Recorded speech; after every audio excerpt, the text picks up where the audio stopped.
Hey, everyone, and welcome to this deep dive where we're going to take a look at all the headlines about people quitting their jobs. Yeah, You know, everywhere you look, right? right. It's everywhere. And the sources you shared Mm-hmm. paint a pretty dramatic picture. Yep, yeah. We've got terms like turnover contagion and the Gen Z 9-word revolution. I know, I love those phrases. Yeah, those really grab my attention, I have to admit. So, Mm-hmm. what are we actually dealing with here? What's going on? Well, what's really interesting is it's not just like a couple of isolated incidents or, a few people deciding to do something different with their lives. This is a massive shift in the workplace, and Ah. it's impacting Mm-hmm. tons of people and companies in a really big way. Well, yeah, one source mentioned a statistic that's pretty shocking. Okay. The average employee departure costs companies over $109,000. Wow. That's got to be a major wake-up call for any business. Absolutely. I mean, think about that. The financial cost alone is massive. Right. But it goes so much deeper than that. You've got to think about the ripple effects. Okay. When somebody leaves, it impacts team morale. Mm-hmm. It can disrupt ongoing projects. It can even sometimes damage a company's entire reputation. Yeah, no, that makes sense. It's a huge drain on resources and energy that a lot of people don't consider. So with all of that in mind, Mm, why are so many people deciding to quit their jobs? right. One of the sources, referred to turnover contagion. Oh, yeah. Is it really as contagious as it sounds? It's funny because it really is a pretty interesting concept. Okay. And the basic idea is when one person leaves a company, it actually does increase the chances of their colleagues or other people at the company leaving too. Oh, wow. It really is like this domino effect, and there's a few psychological factors at play here. Interesting. So one thing is if you see a coworker leave and they seem happy about their decision, Right. it can kind of make you start to question your own reasons for staying. It's almost like planting a seed of doubt. Exactly. And then you've got to think about the added workload and stress that's left behind for the remaining team members. Mm-hmm. When somebody quits, Yeah. that's a recipe for burnout. Right. And it can make people way more open to exploring other options. Oh, yeah, for sure. And then, of course, we can't forget about social media Oh, right. and all the viral quit my job videos out there. I know those are everywhere these days. The source actually said 47% of Gen Z find them inspiring. That's a lot. It is a lot. Yeah. What is it about those videos that resonates so strongly? I think it's the authenticity Okay. and relatability that they offer. A lot of these videos show the raw emotions involved in leaving a job, Yeah. the frustration, the relief, sometimes even the fear. Right. It's just a human experience that I think a lot of people can connect with, Mm-hmm. especially younger people who might be feeling stuck or unhappy in their current jobs. It's almost like they're giving people permission Yeah, to prioritize their well-being and actually make a change, I think you're right. which is pretty empowering when you think about it. Mm-hmm. But speaking of things that make people want to quit, Okay. let's talk about this AI micromanagement. Hell, Oh, yeah. that sounds pretty intense. It is, and it is a growing concern, actually, especially with the rise of remote work. Okay. A lot of companies are using software now that tracks everything employees do on their computer. What? Like everything. Really? Keystrokes, Oh my goodness. mouse movements, even how long they spend on certain websites. It's like having a digital babysitter, Yeah, watching your every move. it's creepy. No wonder people are anxious about that. For sure, and it's not just about the creepiness factor. This kind of constant surveillance can actually have a chilling effect on creativity and innovation. Yeah. Employees might be less likely to experiment, take risks, think outside the box if they feel like they're constantly being watched and judged. That makes a lot of sense. Yeah. One of the sources mentioned a statistic, 64% of remote workers feel anxious about this kind of monitoring. Yeah, I believe it. That's a huge number. Yeah, it's a lot. It sounds like it's creating this climate of distrust and resentment. Mm-hmm. And that brings us to that Gen Z email that went viral. Oh, yeah, the one that said, Okay, I'll be on leave by. classic. What a power move. Yeah. What do you think that says about how younger generations are approaching work? I think it's a pretty clear sign that they're rejecting those traditional workplace hierarchies and expectations. They're just not interested in playing by the old rules anymore. Yeah. And they're way more likely to prioritize their own well-being and autonomy. It's like they're saying, we're not going to tolerate being treated like robots Right, and constantly monitored. right. We're demanding a more human-centered approach to work Definitely. and respect. Yeah. But it's not just about avoiding micromanagement. Okay. Employees are also looking for something more meaningful, right? Yeah. The sources talk about this purpose paradox. Mm. What's the disconnect? I think a big part of it is the gap between what companies say they value and what their employees actually experience on a day-to-day basis. Okay. A lot of companies talk about purpose and social impact, but their actions don't always back that up. So it's like a PR facade. Sometimes it feels that way. Yeah. And I think employees, especially younger generations, are getting pretty tired of it. Yeah. It's leading to this thing that some people are calling greenwashing fatigue. Oh, yeah. This sense of cynicism and distrust when companies are making superficial attempts to appear more purpose-driven. It's understandable. Yeah. I mean, then there's the whole issue of AI, and being asked to train these AI systems that could eventually replace you. Right. Talk about a moral dilemma. I know, it's really tough, and it's a super complex issue. On Yeah. the one hand, employees want to be part of innovation and progress, Right. but they're also concerned about their own livelihoods, and that's completely understandable. Yeah, it's like being asked to participate in your own obsolescence. And- And so it makes sense that so many people are quietly checking out. One source mentioned that 61% of employees are already doing the bare minimum Wow. That's a lot. while looking for new opportunities. And it's a pretty bleak picture. It is, but there are companies out there doing things differently. Oh, okay. Tell me about that. Yeah, there are some bright spots, Okay. like Patagonia, for example, and their activist teams program. Right. They're really a great example of a company that walks the walk when it comes to purpose. Yeah. They empower their employees to actually get involved in social and environmental causes that they care about. Mm. And it's not just good for the planet, Okay. it's also good for business. Interesting. Their employee turnover rate has actually dropped significantly since they implemented this initiative. It's a great example of how when companies genuinely align their values with their actions, Mm-hmm. it can have a huge impact on employee engagement and loyalty. For sure. But let's get real. How are people actually quitting these days? Yeah. It's not just a simple resignation letter anymore. Right. The sources you shared talk about the Simi effect. Oh, yeah. Fill me in. So Simi's resignation video went viral because it captured what it really feels like to leave a job. It wasn't just a formal notice. It was this heartfelt message of gratitude and, celebrating the time that she spent at the company. Yeah. But what's even more interesting is that her manager responded publicly with so much empathy and support. Oh, wow. And that went viral, too. Wow. He was praised for being an anti-toxic boss. That's awesome. It is. It's such a powerful example of how human connection and authenticity can really resonate with people, even in a professional context. Yeah, Emotions matter. they do. But Simi's video wasn't the only resignation that got a lot of attention. Right.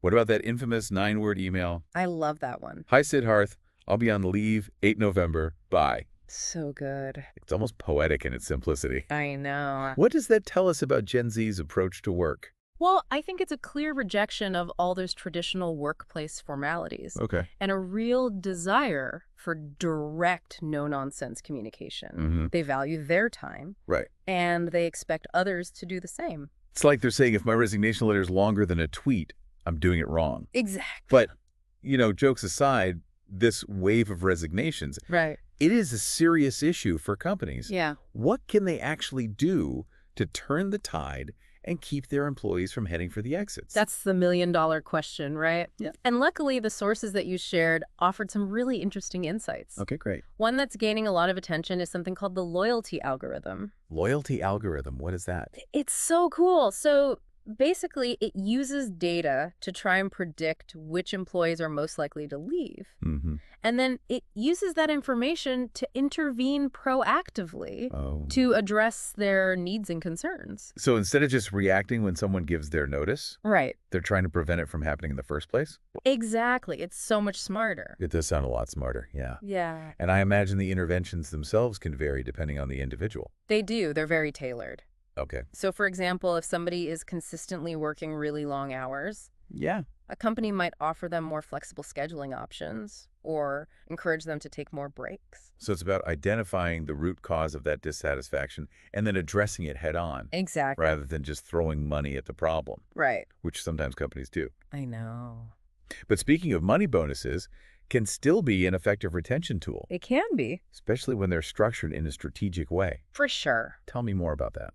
So one thing you can do is offer smaller, more frequent bonuses, like thank you bonuses, Okay. after somebody completes a demanding project or hits a big milestone. Right. Another idea is to provide midterm bonuses, like a 4-week paid sabbatical every few years. Oh, wow. Or for the real long term, Yeah. companies could contribute to an employee's child's college fund. Those are some pretty creative and enticing perks. Yeah.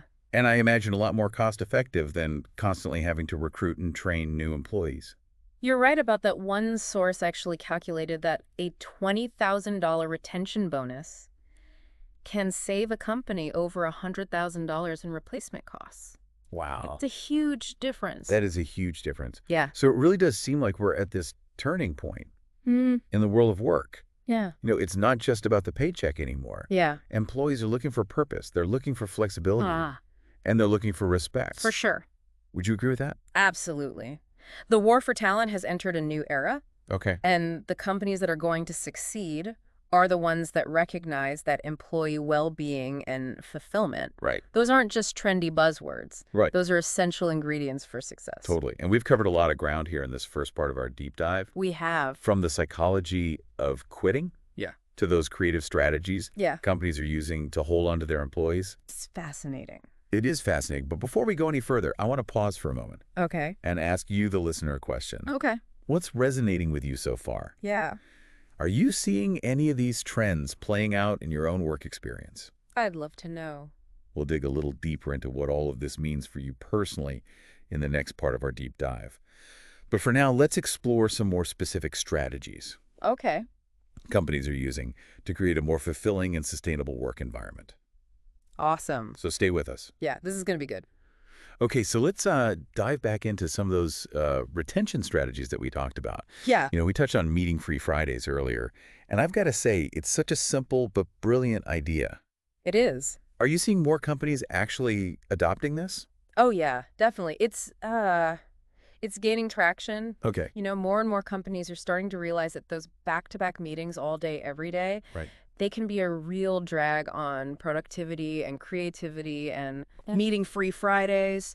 It just gives people a chance to breathe Yeah. and to recharge. It's like a mini sabbatical every week. Right. What I find interesting is it's not just about, reducing meeting time. Yeah. It's about trusting employees to manage their own time Exactly. and their workload effectively. It's a big shift. Yeah. It's moving away from that old, butts and seats mentality that so many companies they're finally starting to realize that what really matters is results, Right. not just how many hours somebody is physically in the office. Or online. Or online, exactly. Yeah. And speaking of measuring results, what about this whole idea of limiting monitoring to output metrics? Right. It seems so much more sensible than, tracking every keystroke and every website visit.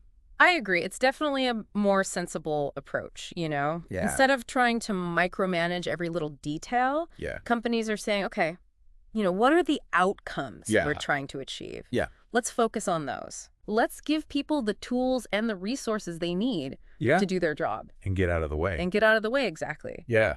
Set clear expectations, provide support, Right. and then trust your employees to do their best work. It's about empowering them, not controlling them. I love that. It's Yeah. all about empowerment. And, it really does create a more positive and productive work environment. Okay. When people feel trusted and respected, Right. they're going to be more engaged, Makes sense. more The motivated. sources also mentioned equity vesting over 3 years as a pretty powerful retention tool. It is. Can you explain a little bit more about how that works? Sure. So it's basically a way for companies to give employees a stake in the company's success. Okay. So by granting them equity that gradually vests over time, Mm-hmm. it encourages them to stay with the company and contribute to its growth. It's like saying we're all in this together. Exactly. Your contributions matter. Yeah. And we're going to share the rewards with you. Exactly. It creates that sense of ownership, and it aligns everybody's interests. Okay, so it's not just about a paycheck. It's about, being part of something bigger Yeah. and sharing in the company's success. And feeling like a true partner Right. in the business. Yeah, let's talk a little bit about those non-monetary perks. Okay. We all know that money isn't everything. Right. But what are some of the other things that companies are offering Yeah. to attract and retain talent? We're seeing a lot of companies investing in programs that support employees' well-being Okay. and their work-life Hmm. balance. So things like paid sabbaticals, Okay. generous parental leave policies, flexible work arrangements, Right. those are becoming more and more common. It's about recognizing that, employees have lives outside of work Yes, and that supporting them in those areas actually makes them better employees, it does. They're happier, they're healthier, right? and they're more productive. And it's not just about offering these perks. Right. It's about creating a culture where people feel comfortable actually taking advantage of them. Absolutely. It's about normalizing things like taking mental health days, disconnecting after work hours, Right. prioritizing family time. Yeah, creating a workplace where people feel supported and respected and valued as human beings, Yes. not just as, cogs in a machine. Exactly. And it really does make a difference, When Exactly. employees feel like their company cares about them Yeah. as people, Right. they're more likely to be loyal Makes sense. and committed to the company's success. We've talked a lot about the purpose paradox Yeah. and, that disconnect between what companies say they value and what employees actually experience. Right. What are some concrete steps that companies can take to create a more purpose-driven work environment? Well, one of the most powerful things that companies can do What? is involve their employees in shaping the company's social impact strategy. Oh, interesting. Don't just tell them what you're doing. Okay. Ask for their input. Mm-hmm. Create opportunities for them to get involved in causes that they're passionate about Right. and empower them to make a difference. It's about walking the walk, Yes. not just talking the talk. Exactly. Show your employees that you're serious about making a positive impact on the world Yeah. and give them a way to be a part of that. It's about aligning your actions with Yeah. your values. 100%. Yeah. And another key element is transparency. Okay. Be upfront and honest with your employees Mm-hmm. about the company's challenges and successes, its values, its goals. Yeah. Create a culture of open communication where Mm. people feel comfortable sharing their ideas. And their concerns. Exactly. Yeah. It's all about building trust and fostering a sense of shared responsibility. Right. And when employees feel like they're in the loop Yeah. and that their voices are heard, Mm-hmm. they're more likely to feel a sense of ownership and commitment to the company's success. It's true. But I imagine, creating this kind of positive and purposeful work environment, Yeah. it really starts with leadership. It does. Yeah. Leaders have to set the tone. Yeah. They have to model the behaviors they want to see Right. in the company culture. So what does that look like in practice? It's about leading with empathy, Okay. understanding the needs and the challenges of your employees Yeah. and creating a work environment where people can truly thrive. So it's not just about being a good boss. No. It's about being an effective leader who inspires and motivates and empowers their team. Yes. And, it's about creating a culture of Yeah. trust and transparency and mutual respect. Yeah. And it's about understanding that investing in your employees' well-being, Yeah. it's not just the right thing to do, Right. it's the smart thing to do. It sounds like we're talking about a pretty fundamental shift We are. in how we think about work and leadership. Yeah, the old command and control model. It's just not effective anymore. Yeah. It doesn't work. Right. Employees are demanding more. They Yeah. want more autonomy. They want more flexibility. They Yeah. want more purpose. Mm. And companies that want to attract and retain top talent, Right. they have to adapt. It's a new era of work. It is. It really is. And speaking of a new era, I think it's time to shift our focus a little bit Okay. to you, the listener. Yeah, We've covered a lot of ground in this deep dive, we'd have. exploring the trends, the challenges, the opportunities that are shaping the future of work. It's a lot to take in. It is. But now we want to bring it home. Okay. How can you apply these insights Yeah, to your own career and your own workplace? that's the question. So stay with us Yes. for the final part of our deep dive, Can't wait. where we'll explore those questions in more detail.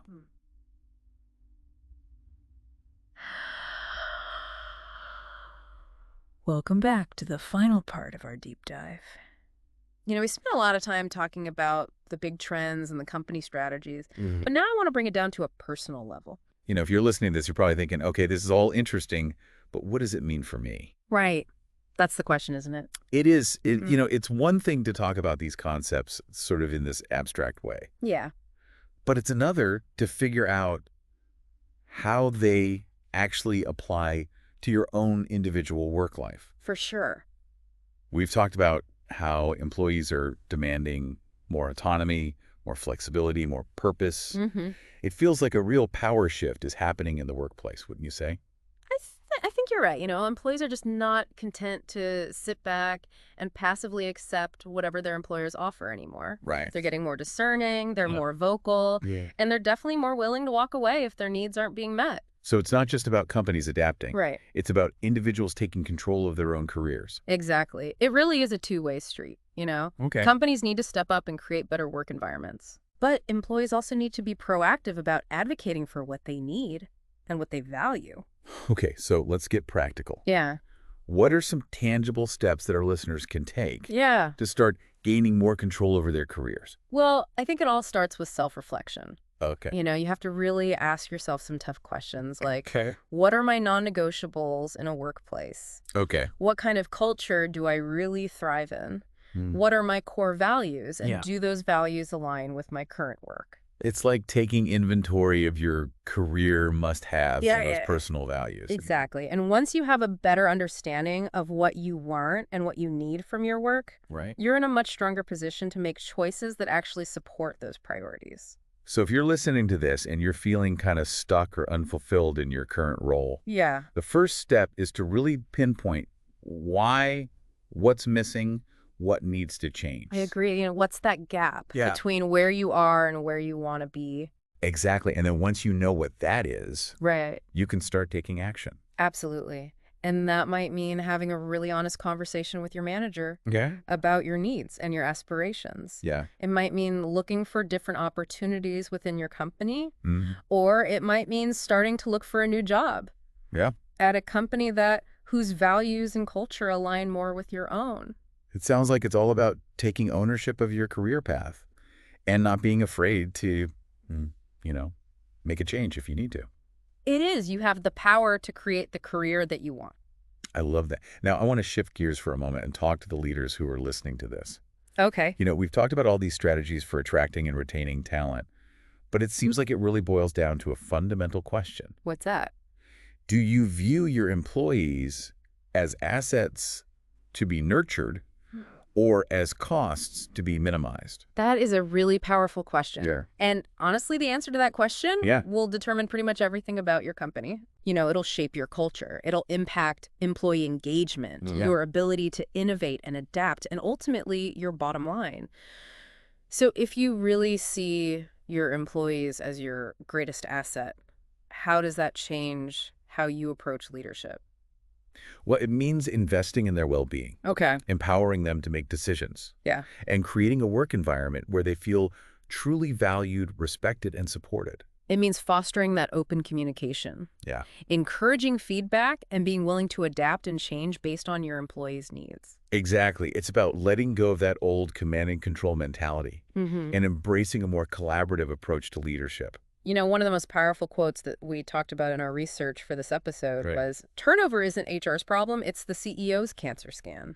That's a good one. That's a pretty stark analogy. It is. But it really drives home the point that, ignoring employee dissatisfaction can have serious consequences. Right. It can be fatal. Yeah, for a company's health. And I think, we can expand that even further. Okay. It's not just the CEO's problem. Right. It's everyone's problem. It's a collective responsibility. We all have a role to play in creating a better world of work. I agree. Whether you're an entry-level employee or you're a seasoned executive, you have the power to influence change. For sure. So start by asking yourself those tough questions, advocate for your needs, Yeah. and don't be afraid to challenge the status quo. I love that. And if you're in a leadership position, take this information to heart. Implement those strategies. Mm-hmm. Foster that culture of trust and purpose. It matters. The future of work really depends on it. I think so. So that wraps up our deep dive into the Great Resignation.